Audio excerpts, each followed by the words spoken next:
Hello and good evening. Thank you for joining me again tonight for another story from the illustrated treasury of children's literature.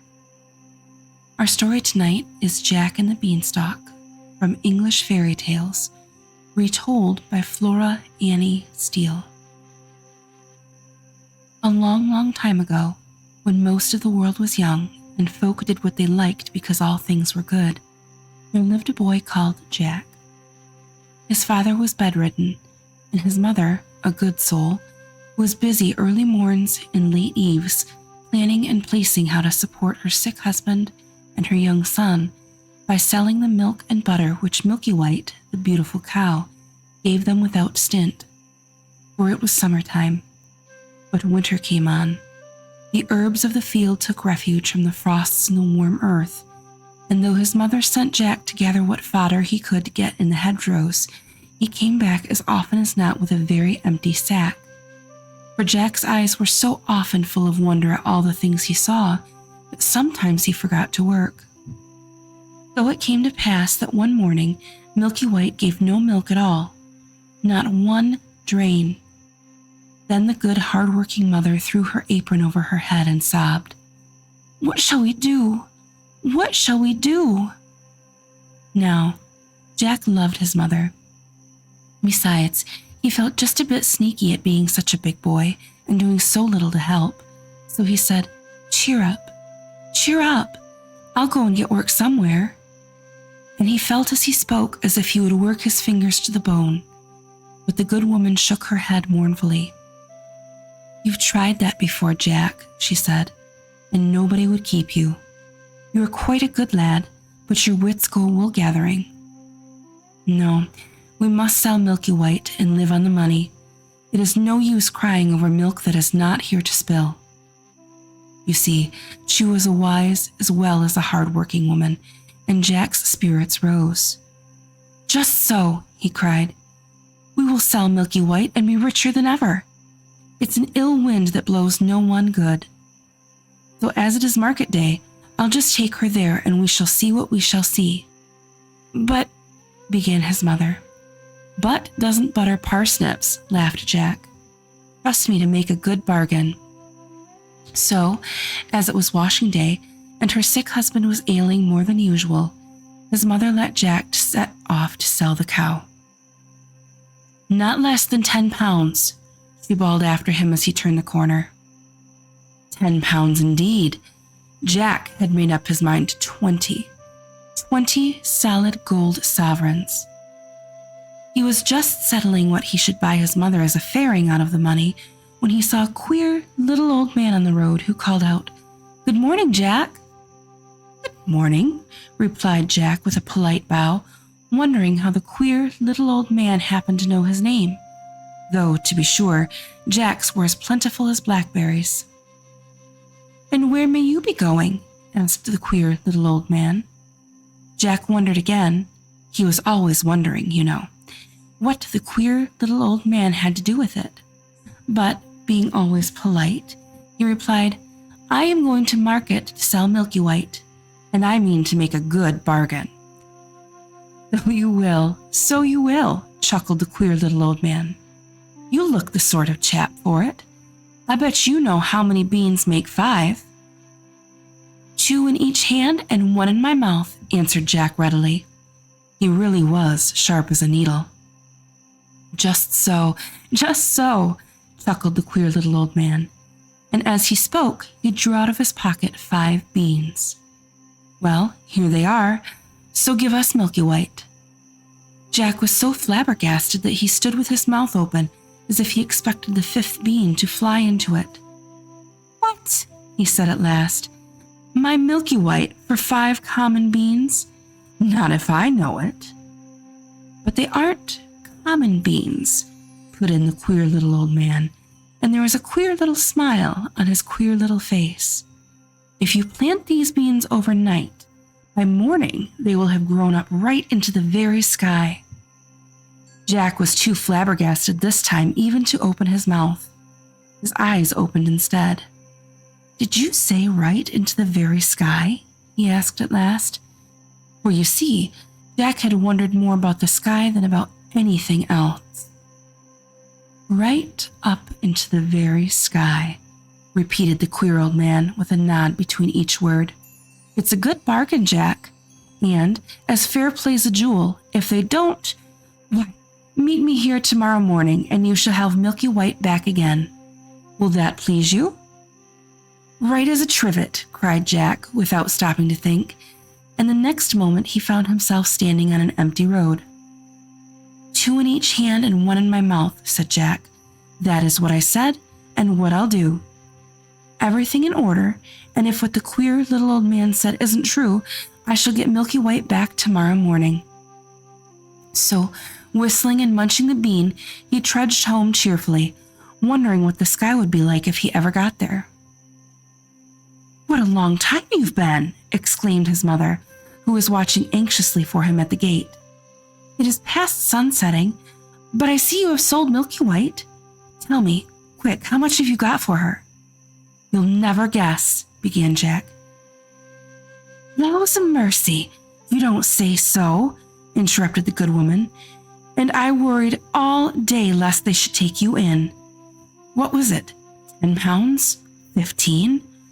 Sure it can't be 20. Jack held out the beans triumphantly.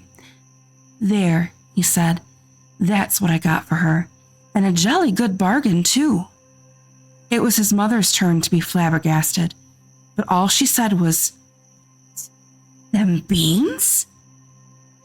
Yes, replied Jack, beginning to doubt his own wisdom, but they're magic beans.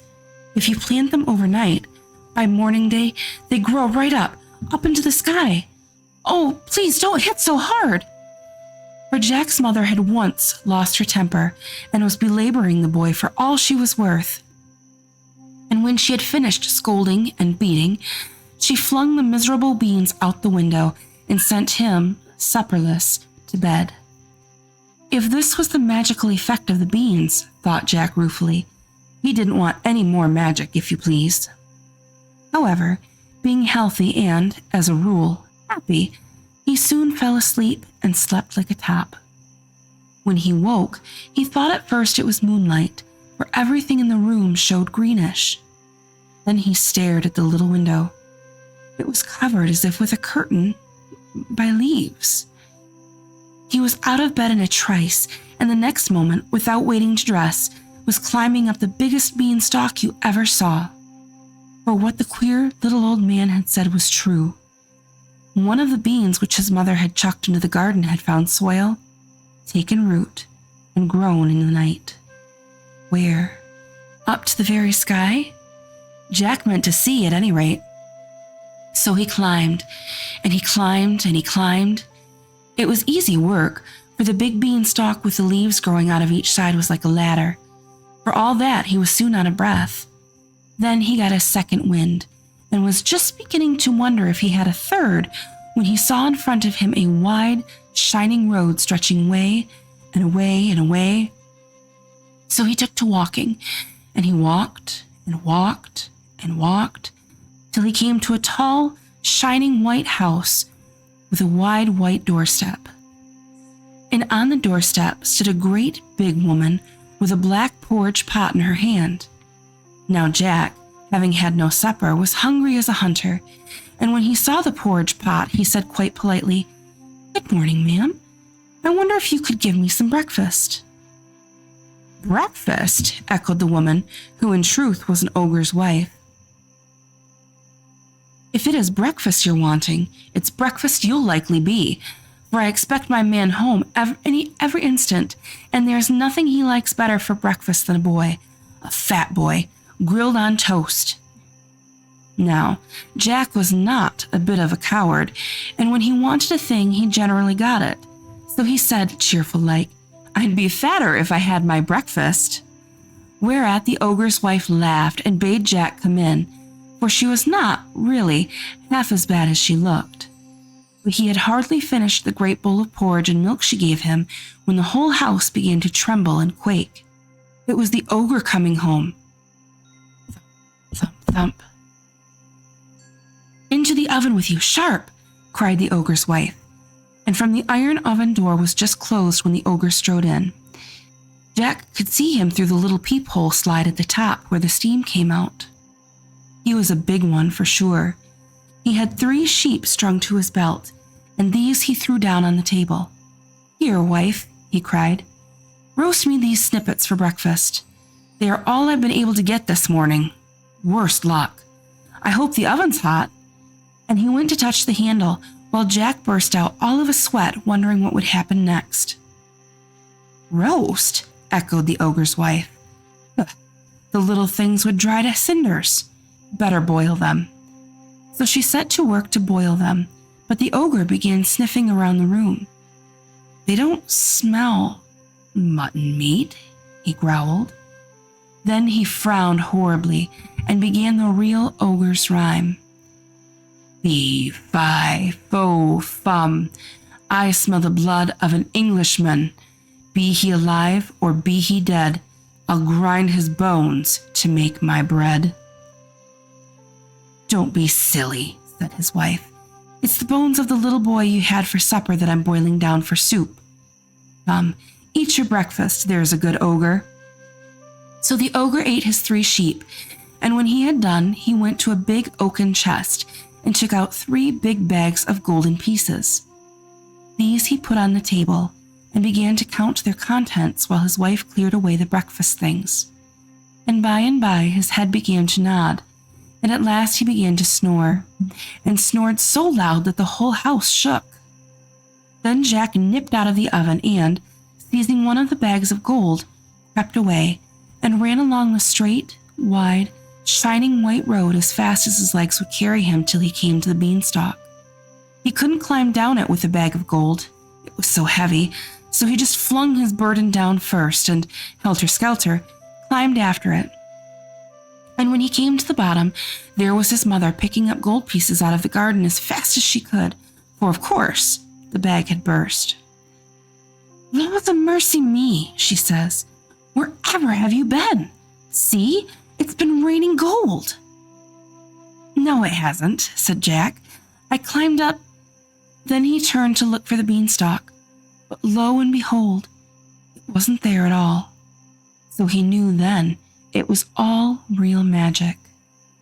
After that, they lived happily on the gold pieces for a long time, and the bedridden father got all sorts of nice things to eat. But at last, a day came when Jack's mother showed a doleful face as she put a big yellow sovereign into Jack's hand and bade him be careful marketing, because there was not one more in the coffer. After that, they must starve. That night, Jack went supperless to bed of his own accord. If he couldn't make money, he thought, at any rate he could eat less money. It was a shame for a big boy to stuff himself and bring no grist to the mill. He slept like a top, as boys do when they don't overeat themselves, and when he woke, hey, presto, the whole room showed greenish, and there was a curtain of leaves over the window.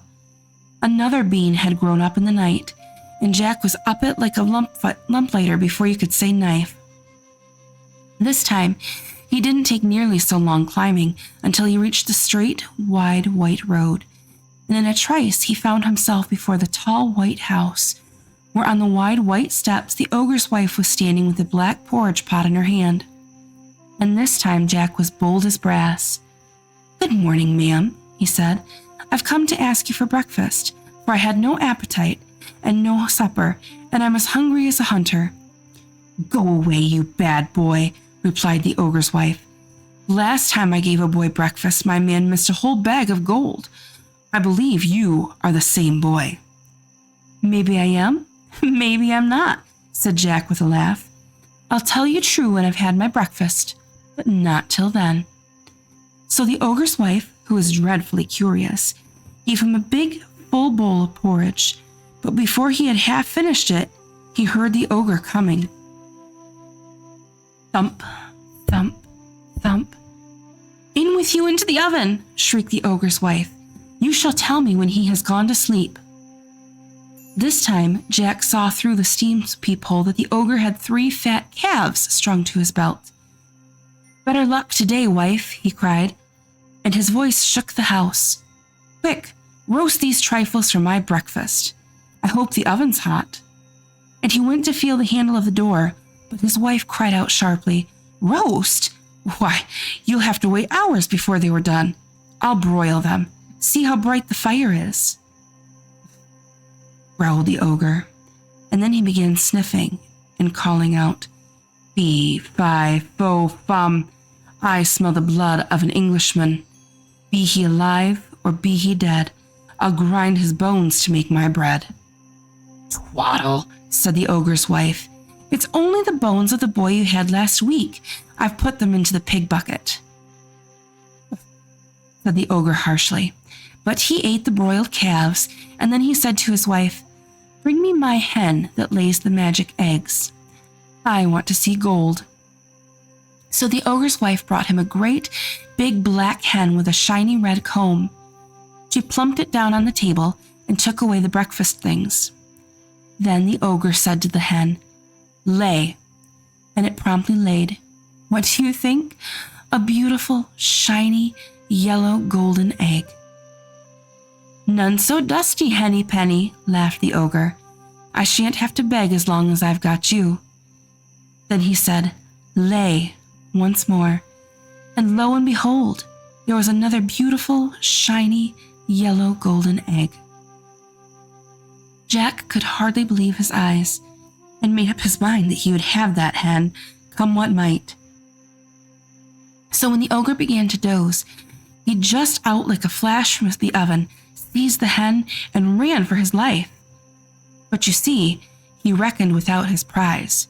For hens, you know, always cackle when they leave their nests after laying an egg, and this one set up such a scrawling that it woke the ogre. "Where's my hen?" he shouted, and his wife came rushing in, and they both rushed to the door. But Jack had got the better of them by a good start, and all they could see was a little figure right away down the wide white road, holding a big, scrawling, cackling, fluttering black hen by the legs. How Jack got down the beanstalk he never knew. It was all wings and leaves and feathers and cacklings. But get down he did, and there was his mother, wondering if the sky was going to fall. But the very moment Jack touched ground, he called out, "Lay," and the big black hen ceased cackling and laid a great, big, shiny, yellow golden egg. So everyone was satisfied, and from that moment, everybody had everything that money could buy. For whenever they wanted anything, they just said, "Lay," and the black hen provided them with gold. But Jack began to wonder if he couldn't find something else besides money in the sky. So one fine, moonlight, midsummer night, he refused his supper, and before he went to bed, stole out to the garden with a big watering can and watered the ground under the window. For, thought he, there must be 2 more beans somewhere, and perhaps it is too dry for them to grow. Then he slept like a top. And lo and behold, when he woke, there was the green light shimmering through his room, and there he was in an instant on the beanstalk, climbing, climbing, climbing for all he was worth. This time, he knew better than to ask for his breakfast, for the ogre's wife would be sure to recognize him. So he just hid in the bushes beside the great white house till he saw her in the scullery, and then he slipped out and hid himself in the copper, for he knew she would be sure to look in the oven first thing.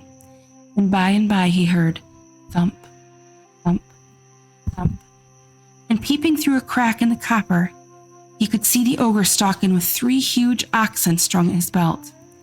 This time, no sooner had the ogre got into the house than he began shouting, "Fee, fi, fo, fum.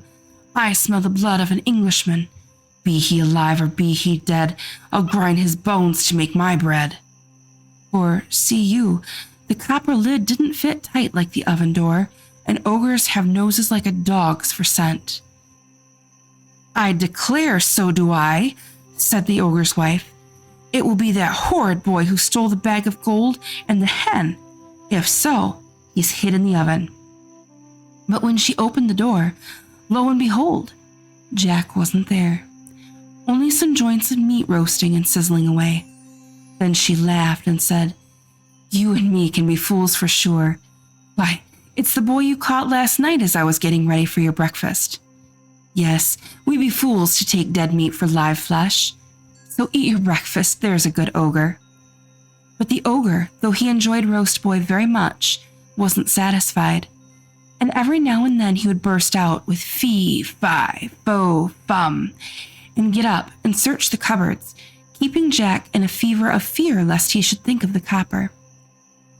But he didn't, and when he had finished his breakfast, he called out to his wife, "Bring me my magic harp. I want to be amused." So she brought out a little harp and put it on the table, and the ogre leant back in his chair and said lazily, "Sing." And lo and behold, the harp began to sing. If you want to know what it sang about, why, it sang about everything, and it sang so beautifully that Jack forgot to be frightened, and the ogre forgot to think of fee, fi, fo, fum, and fell asleep, and did not snore. Then Jack stole out of the copper like a mouse, and crept hands and knees to the table, raised himself up ever so softly, and laid hold of the magic harp, for he was determined to have it. But no sooner had he touched it than it cried out quite loud, "Master! Master!" So the ogre woke, saw Jack making off, and rushed after him. My goodness, it was a race. Jack was nimble, but the ogre's stride was twice as long. So, though Jack turned and twisted and doubled like a hare, yet at last, when he got to the beanstalk, the ogre was not a dozen yards behind him. There wasn't time to think, so Jack just flung himself onto the stalk and began to go down as fast as he could while the harp kept calling, "Master! Master!" at the very top of its voice. He had only got down about a quarter of the way when there was the most awful lurch you can think of, and Jack nearly fell off the beanstalk. It was the ogre beginning to make his way down, and his weight made the stalk sway like a tree in the storm.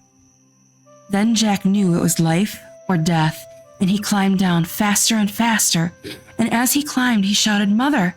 Mother! Bring an axe! Bring an axe!"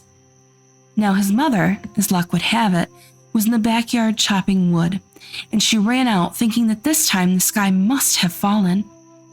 Just at that moment, Jack touched the ground, and he flung down the harp, which immediately began to sing of all sorts of beautiful things. And he seized the axe and gave a great chop at the beanstalk, which shook and swayed and bent like barley before a breeze. "Have a care!" shouted the ogre, clinging on as hard as he could. But Jack did have a care, and he dealt that beanstalk such a shrewd blow that the whole of it, ogre and all, came toppling down. And of course, the ogre broke his crown so that he died on the spot. After that, everyone was quite happy, for they had gold and to spare, and if the bedridden father was dull, Jack just brought out the harp and said, "Sing," and lo and behold, it sang about everything under the sun. So Jack ceased wondering so much and became quite a useful person. And the last bean hasn't grown yet. It is still in the garden. I wonder if it will ever grow. And what little child will climb its beanstalk into the sky? And what will that child find? Oh, goody me!